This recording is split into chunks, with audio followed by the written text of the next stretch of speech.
Lecture 25, Language and Thought.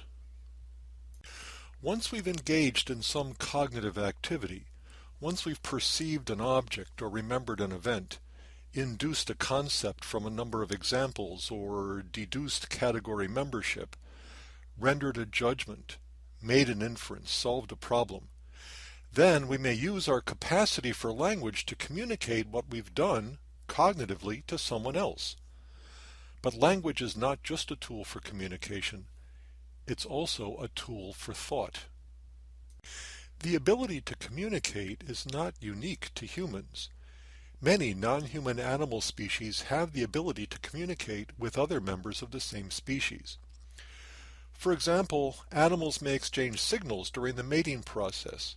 Think of the male stickleback's zigzag dance, or the female stickleback's head-up receptive posture.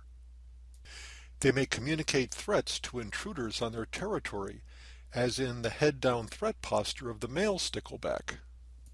Or they may signal alarm at the sight of a predator. Foraging honeybees perform a kind of dance that indicates the position of food relative to the sun and its distance from their hive. These are all social displays, instinct-like, innate expressive movements. They don't have to be learned, and they're performed in narrowly defined situations. Other species have more complicated communication systems that seem to be acquired through a form of learning. The classic case here is birdsong. Typically, male birds sing, but females do not. And each species has a characteristic song which it uses to identify potential mates.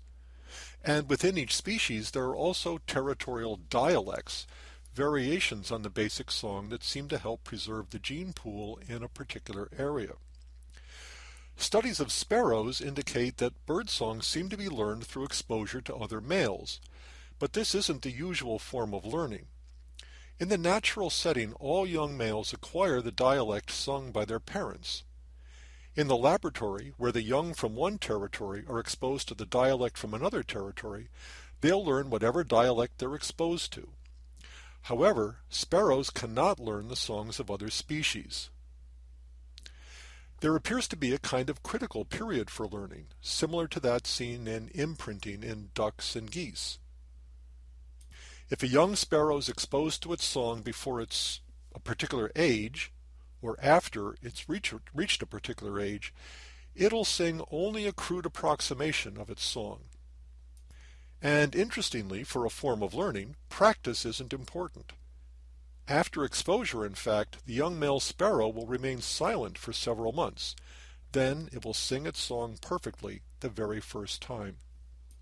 Exposure of young females under the same conditions yields effects on response to songs analogous to those seen in the males who are actually singing the songs. Apparently, the bird inherits, as part of its innate biological endowment, a crude template of its species' song. This template is then refined through experience, through exposure to whatever particular dialect of the song is sung by its parents. By virtue of this exposure, the bird then produces a detailed version of its own species' song. This is an instance of learning. It's a relatively permanent change in behavior that occurs as a result of experience. But notice that this learning does not occur through reinforcement. There's no practice, and there is no regime of rewards and punishments. Birdsong shows some interesting parallels to human speech.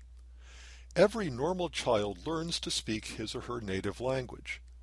This learning occurs naturally, without reinforcement, even if the child's raised in an extremely impoverished linguistic environment. As long as the child is exposed to language, it will pick up that language. There's also a critical period for language development.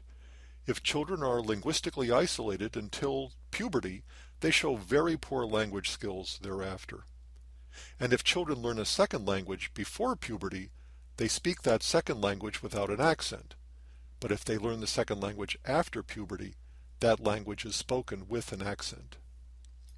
When all is said and done, though, human language is different from any other form of communication that we know of in the animal kingdom. Human language is differentiated from these other communication systems by 5 important properties. First of these is meaning, by which we simply mean that language expresses ideas. The second property is reference. Language refers to the real or imagined world of objects and events. The third is that language is interpersonal. Language is used to communicate one person's ideas to someone else, to change their opinions perhaps, or to accomplish the speaker's goals. Language is also highly structured. Linguistic utterances are organized according to the rules of grammar. Prescriptive grammar is a set of authoritative recipes for speaking meaningful utterances. It's a prescription for how language ought to be.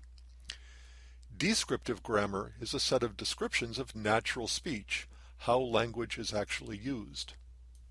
The rules of grammar are finite in number, but they permit the generation of a virtually infinite number of different meaningful sentences.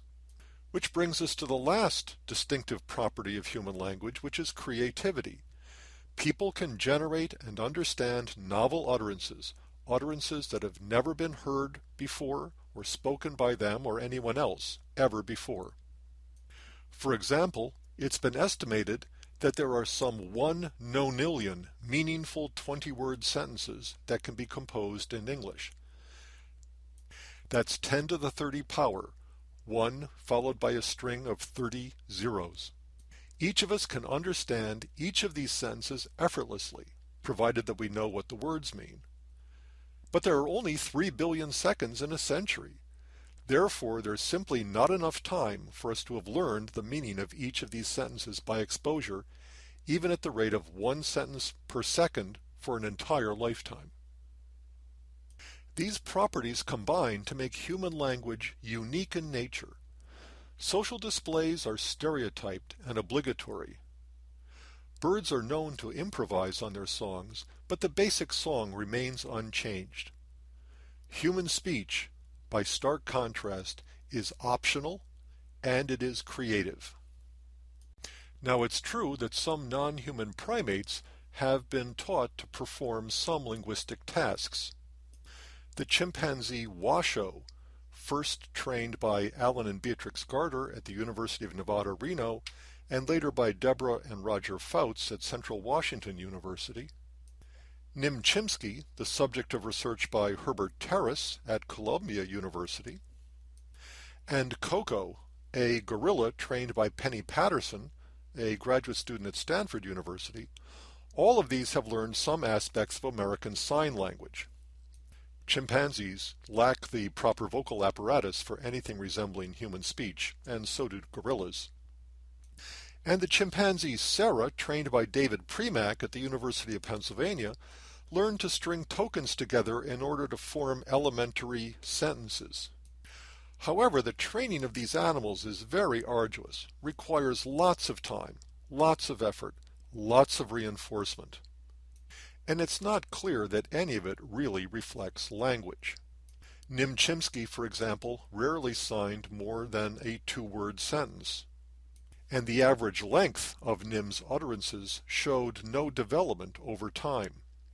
Sarah was able to learn symbols to refer to objects, but she never really was able to string them together to form sentences the way humans form sentences.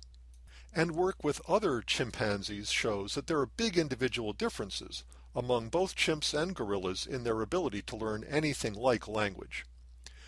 No primate, even under ideal conditions, has shown the language ability that a normal 2-year-old human child acquires effortlessly under the most impoverished conditions. The general consensus is that chimpanzees can acquire some aspects of language semantics, learning the meanings of symbolic words or symbolic gestures, but they have little or no capacity for linguistic syntax, or the ability to string words together into meaningful utterances. These kinds of findings suggest that human language is indeed a unique ability in nature. When you consider that chimpanzees are our nearest evolutionary relative, and gorillas are not far behind. This discontinuity is really interesting and provocative. Language is organized hierarchically into a number of different levels of analysis. At the lowest level, the phoneme is the smallest unit of speech. Each language has its own set of phonemes. In English, there are about 40. The human infant's speech apparatus can produce all the phonemes in all known natural languages. This is what comes out when babies babble. However, during their babbling period, infants gradually narrow their repertoire of phonemes to those of their native language, that is, the language to which each infant is exposed. This results in an accent when the person learns to speak a new language as an older child or as an adult. At the next level, the morpheme is the smallest unit of speech that carries meaning. In English, there are about 50,000 of these: roots, stems, prefixes, and suffixes. There are further two classes of morphemes. So-called open-class morphemes consist of nouns, verbs, adjectives, and adverbs. They're called open-class morphemes because new members can be added to the class just by inventing new words, like radar or snarf. Closed-class morphemes consist of articles, connectives, prepositions, prefixes, and suffixes. They're words like a, and but, and the. Phonemes are combined into morphemes by phonological rules that specify which combinations are legal in a particular language. At the next level, the word consists of one or more morphemes, a root or a stem plus perhaps a prefix or a suffix, or both. In English, there are about 200,000 of these. Morphemes are combined into words according to the same kinds of phonological rules. At the next level, phrases and sentences consist of strings of one or more words that express a meaningful proposition. In English, or for that matter any other language, the number of possible phrases and sentences is essentially infinite. Remember the 1 nonillion estimate from a couple of slides ago. And again, there are two classes of sentences. Language basics are simple sentences that consist only of open-class morphemes, such as "Mommy goes store," the kind of thing you'd hear from a very young child. Language elaborations are complex sentences that include closed-class morphemes, such as "Mommy goes to the store," the kind of sentence you'd expect to hear from an older child or an adult. At each level of the hierarchy, combinations of lower-level elements are governed by rules to generate higher-level elements. Grammatical rules govern how words can be strung together. Just as a finite number of phonemic elements can be combined into a larger but finite number of morphemes and words, these can be combined by a finite set of grammatical rules into an infinite number of propositions. These grammatical rules, known as syntax, make possible the creativity of human language, our ability to put new words together in new ways to express thoughts that have never been thought before. We talked a little bit about phonology when we discussed speech perception. So let's go right to the heart of the psychology of language, which is syntax. And the first thing to be said is that the surface structure of language, the utterance as it's expressed by the speaker and heard by the listener, is governed by what are known as phrase structure rules. Phrase structure grammar is represented by rewrite rules of the following form. A noun can be rewritten as man, woman, horse, dog, or whatever. Verb can be rewritten as saw, heard, hit, etc. Article can be rewritten as a, and the. That's a closed class morpheme. Adjective can be rewritten as happy, sad, fat, timid, and so on. A noun phrase consists of an article plus an adjective plus a noun. A verb phrase can be rewritten as a verb plus a noun phrase, and a sentence can be rewritten as a noun phrase plus a verb phrase. So a simple declarative sentence takes the form of the first noun phrase verbed the second noun phrase. And it turns out that these few rewrite rules, applied just to the 13 words shown on this slide, can generate 4,800 different legal sentences, almost 5,000 different sentences, all with the form the first noun phrase verbed the second noun phrase. The happy man saw the timid dog. Here's how the surface structure of that sentence would be analyzed in terms of a phrase structure grammar. You've got a noun phrase, a fat man, and a verb phrase consisting of a verb, saw, and another noun phrase, the timid dog. A fat man saw the timid dog. Now remember, there are roughly 200,000 words in English, and more words are being invented every day.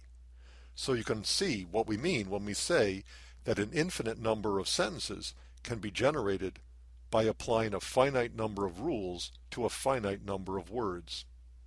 The grammatical rules of phrase structure look a lot like the rules you probably learned in 7th grade English, but they also have a psychological reality. Consider the famous nonsense poem Jabberwocky by Lewis Carroll from his Alice books. "'Twas brillig, and the slithy troves did gyre and gimble in the wabe. All mimsy were the borogoves, and the momraths outgrabe. Beware the Jabberwock, my son, the jaws that bite, the claws that catch. Beware the Jubjub bird, and shun the frumious Bandersnatch. He took his vorpal sword in hand, long time the manxome foe he sought. So rested he by the tumtum tree, and stood a while in thought. And as in uffish thought he stood, the Jabberwock with eyes of flame came whiffing through the Tolgi wood, and burbled as it came. 1, 2, 1, 2, and through the vorpal blade went snicker-snack. He left it dead, and with its head he went galumphing back. And hast thou slain the Jabberwock? Come to my arms, my beamish boy. O frabjous day, Callooh, Callay, he chortled in his joy. 'Twas brillig, and the slithy troves did gyre and gimble in the wabe. All mimsy were the borogoves, and the momraths outgrabe. We don't know what this poem means exactly. It's a nonsense poem because so many of the words in it are unfamiliar. But we do know something of the meaning simply because the structure of the poem follows the rules of English grammar. For example, we know that the troves, whatever they are, were slithy, whatever that is, and that they were gyring and gimbling, whatever those actions are, in the wabe, whatever that is, that the borogoves were mimsy, and that the momraths were outgrabe. So the syntax is a clue to meaning, and to the extent that we understand this poem at all, or that we get Carroll's joke, we get it by virtue of having in our heads something like phrase structure grammar. And in fact, over the subsequent century or so, some of Lewis Carroll's neologisms, made-up words, actually made it into the English dictionary. Galumphing is my favorite. And there are others. The psychological reality of phrase structure grammar is also supported by experiments of various kinds. For example, William Epstein conducted an experiment in which he asked subjects to memorize strings of pseudo-words like nonsense syllables.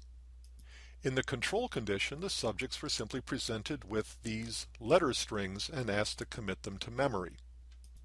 In the second condition, the strings were altered by adding prefixes and suffixes and things like that so that they mapped more clearly onto phrase structure grammar. The strings looked like the kinds of sentences that Lewis Carroll would have written. It turned out that these syntactical strings were easier to learn than the control strings. Subjects required fewer trials to meet a criterion of learning, even though the syntactical strings contained more letters. The reason is that our knowledge of phrase structure grammar provides a framework, a schema, for organizing the strings into chunks resembling the parts of speech, and this syntactical organization supports better memory. Here's another experiment by Fodor and Bever in which subjects were read sentences like, "That he was happy was evident from the way he smiled." There was a click, a noise, superimposed on the spoken sentence, and the subjects were asked to indicate where in the sentence the click occurred. Sometimes the click was located right at the boundary between a noun phrase and a verb phrase. In this case, at position 0, between the noun phrase, "that he was happy," and the verb phrase, "was evident." In other trials, the click was either presented within the noun phrase, say at position A, or within the verb phrase, say at position B. When the click was located right at the boundary between the noun phrase and the verb phrase, subjects generally located it accurately. But when the click was presented within the noun phrase or within the verb phrase, they made a lot of mistakes. And the vast majority of those mistakes entailed displacing the click toward the boundary between the noun phrase and the verb phrase. They hardly ever displaced the click away from that boundary. This suggests that the noun phrases and the verb phrases were in fact perceived as separate units. Now, phrase structure is important, but it's not all there is to syntax, for the reason that there's a difference between the surface structure of a sentence and its deep structure. Consider, first, two sentences with similar surface structures that seem similar in meaning.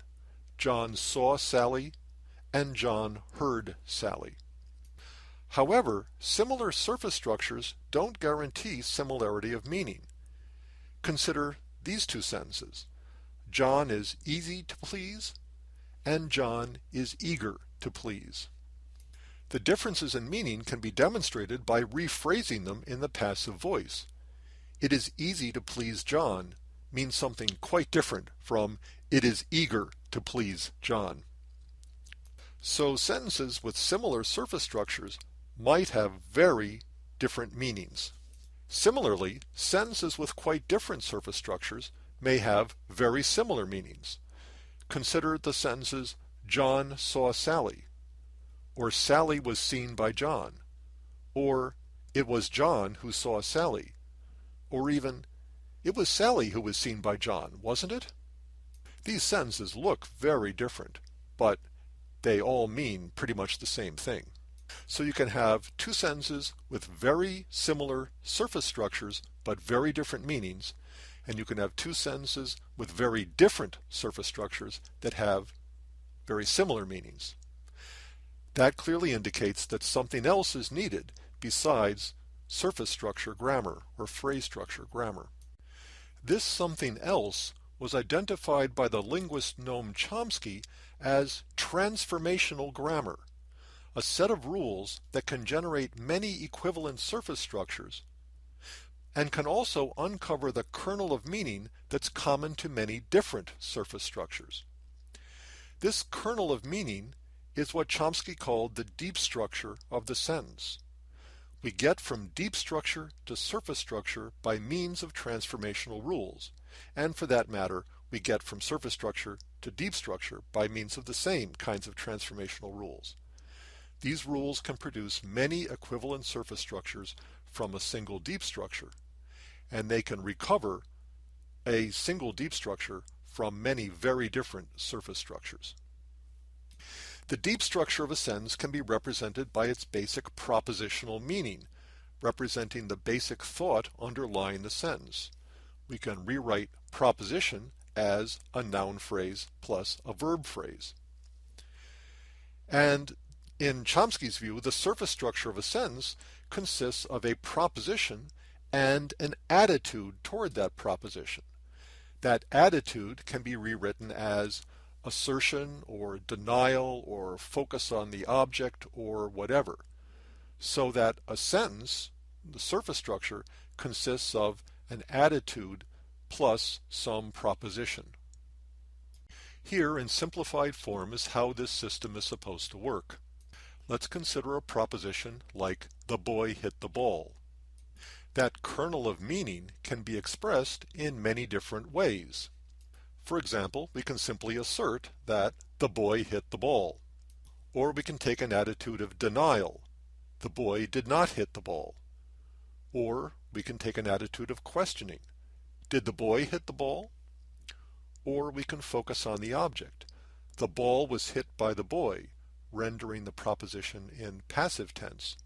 Or lots of different combinations, like the ball was not hit by the boy, was it? Which combines assertion, denial, question, and focus on the object.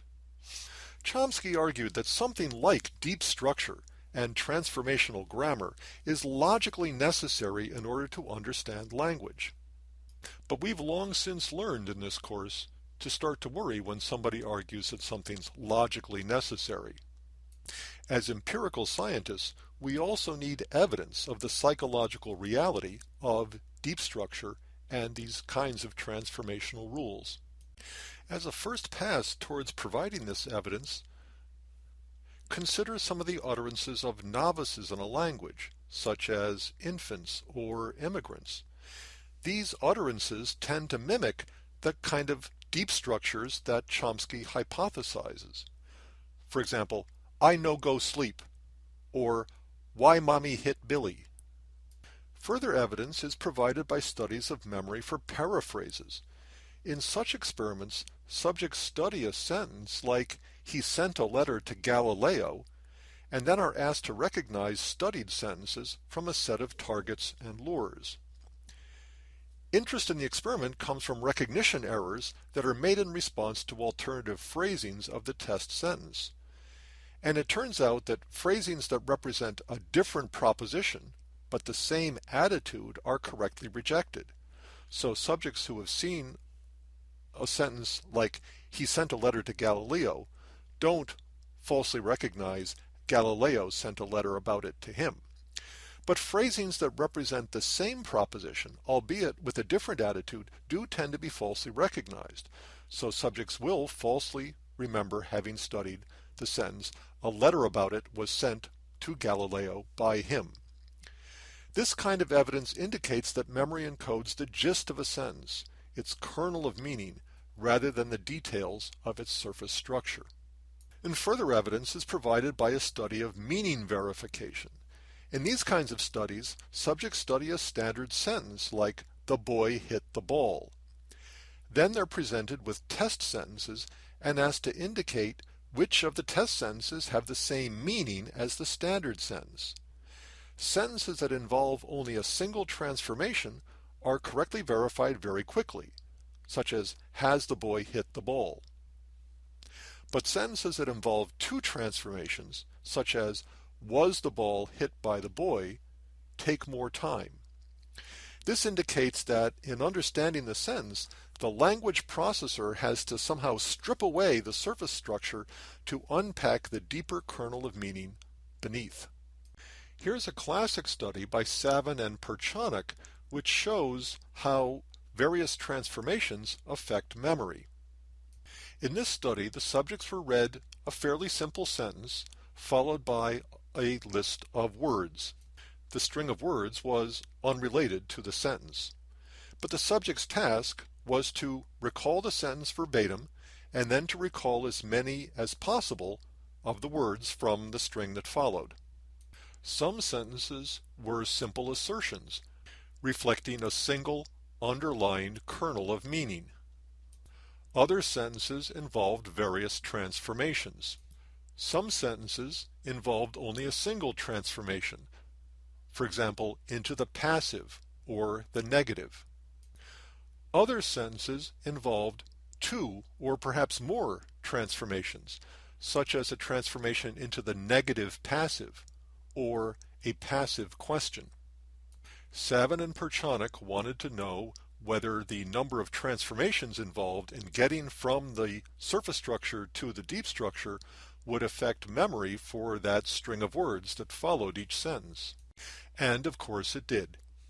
When subjects had to remember only the simple assertion, reflecting the underlying kernel of meaning, they were also able to remember relatively many of the words that followed.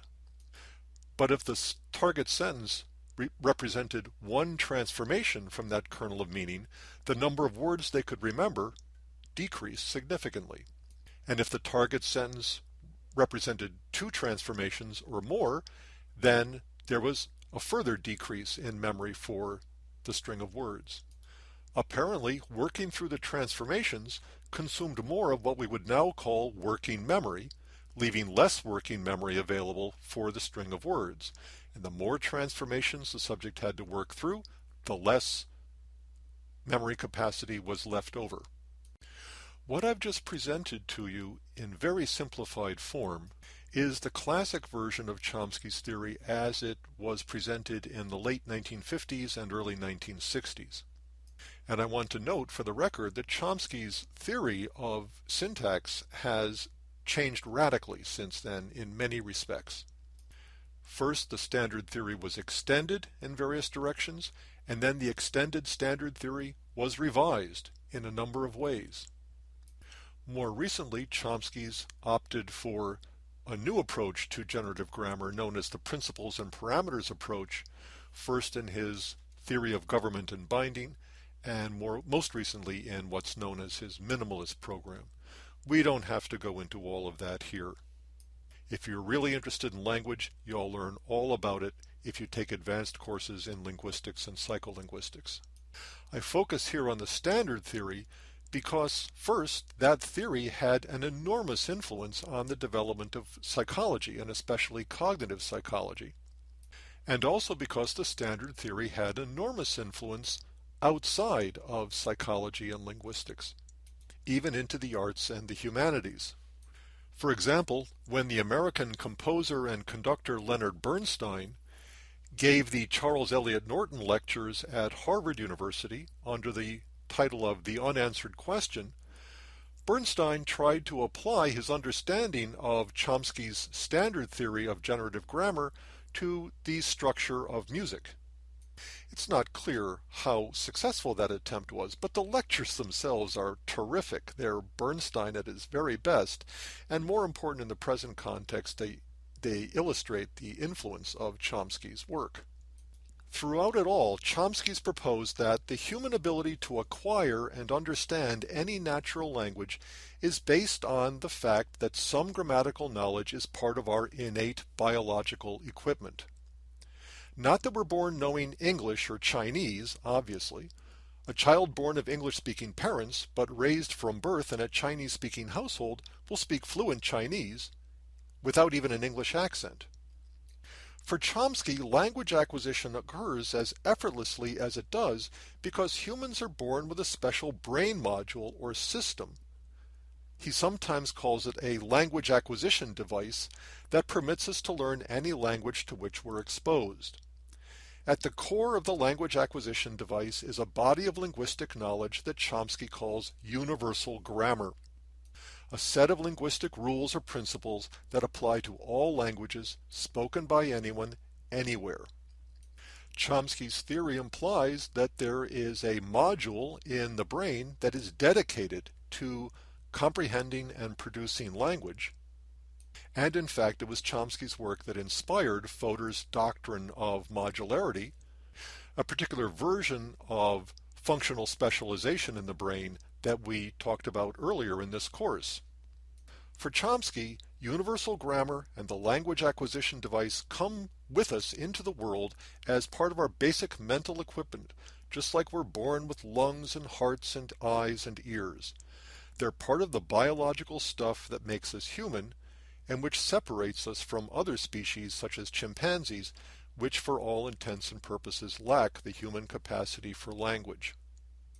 According to Chomsky, all natural languages, whether English or Chinese or Hindi, Urdu or Swahili or whatever, have the principles of universal grammar in common. That's why the grammar is universal. What makes them different is due to the fact that each language has a different package of parameters. Of course, different languages have different words too. In English, we say man, where the Spanish say hombre. But Chomsky's not talking about words. He's talking about syntax, the fundamental structure of the grammatical knowledge that allows us to put words together into meaningful sentences. Chomsky's theory has changed a lot over the past half century, and it's generated a lot of controversy. But in the end, it's been widely accepted, mostly on the grounds of plausibility. There has to be something like universal grammar and an innate language acquisition device to enable people to learn their native language as easily and as well as they do. For Chomsky, syntax is the key to human language. Human communication wouldn't be creative otherwise. But syntax isn't the only thing we need to understand utterances. Syntax provides structure, but it doesn't provide specific meaning.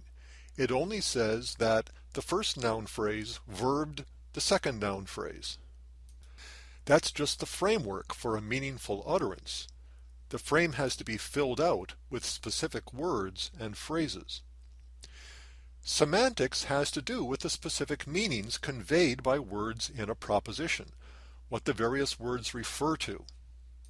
And unless we know what the specific words refer to, we can't understand the meaning of what's being said to us. "'Twas brillig, and the slithy troves did gyre and gimble in the wabe. All mimsy were the borogroves, and the momraths outgrabe." We can get some sense of that just from the syntax, but we have no idea what brillig is, and what troves are, and in what respect they're slithy, and what a borogrove is, and what it means to be mimsy. The problem of reference has two general aspects, denotative and connotative. Denotative reference, or denotative meaning, concerns the object or event or attribute that a particular word labels. What does it mean to gyre? What are borogroves? And what does it mean to be mimsy?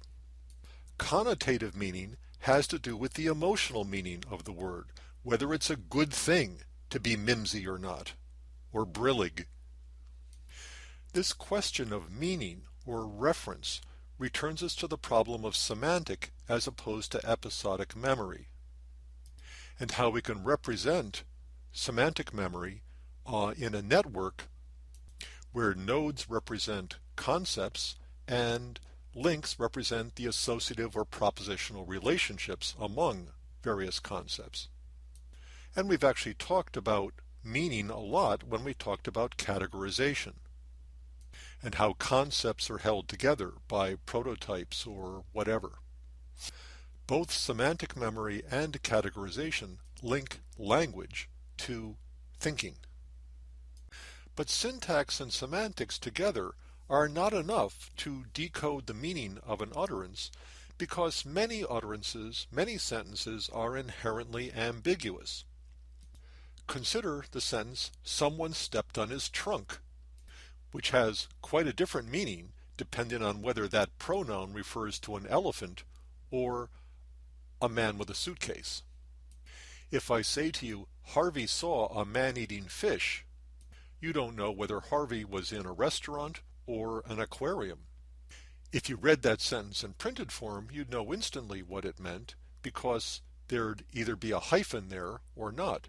But hyphens don't show up in oral language. So just from the words and the syntax, you don't know what's going on. The same goes for the other examples. Utterances such as these just can't be disambiguated by analysis of phonology, syntax, and semantics alone. We understand ambiguous sentences, and lots of the sentences that we have to deal with are ambiguous, by making use of a fourth aspect of language, beyond phonology and syntax and semantics, known as pragmatics.